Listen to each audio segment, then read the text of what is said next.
Vous pourriez recevoir d'autres traitements en plus de la chimiothérapie, mais aussi avant ou après celle-ci.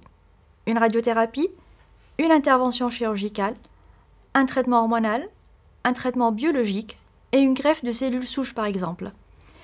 Les chimiothérapies adjuvantes et néoadjuvantes consistent en un traitement médicamenteux administré après ou avant une intervention chirurgicale ou une radiothérapie respectivement. Administré en même temps qu'un autre traitement, on l'appelle chimiothérapie concomitante. La chimiothérapie adjuvante est administrée après une intervention chirurgicale ou une radiothérapie, souvent lorsque le risque de récidive du cancer est élevé. Son but est donc de réduire ce risque. La chimiothérapie néoadjuvante a pour but de réduire la taille de la tumeur et ainsi l'étendue et le côté invasif de l'intervention chirurgicale qui permettra de l'éliminer. Le traitement néoadjuvant permet également de traiter les tumeurs diagnostiquées comme inopérables. La thérapie ciblée diffère de la chimiothérapie traditionnelle qui permet généralement de détruire n'importe quel type de cellules, cancéreuses ou non. Les cibles de ces nouveaux traitements sont les protéines et les molécules impliquées dans la croissance et le développement des cellules cancéreuses, mais pas nécessairement des cellules saines.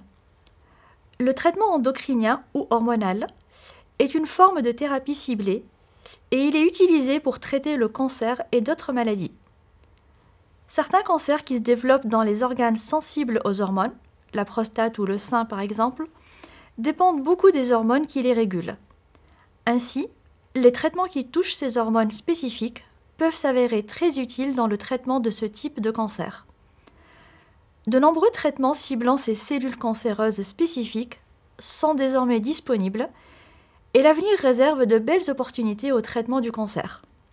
Toutefois, l'utilisation de la chimiothérapie ciblée pourrait être réservée aux patients présentant une mutation spécifique, une tumeur aux caractéristiques spécifiques ou n'ayant pas répondu à d'autres formes de traitement.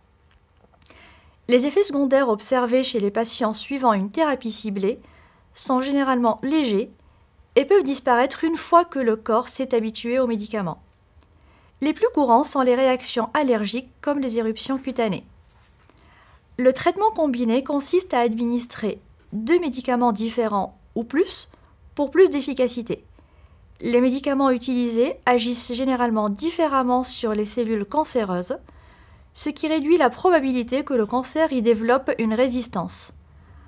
Envisagez tous les traitements disponibles avec votre médecin, de même que la possibilité de participer à des essais cliniques qui étudient de nouveaux traitements.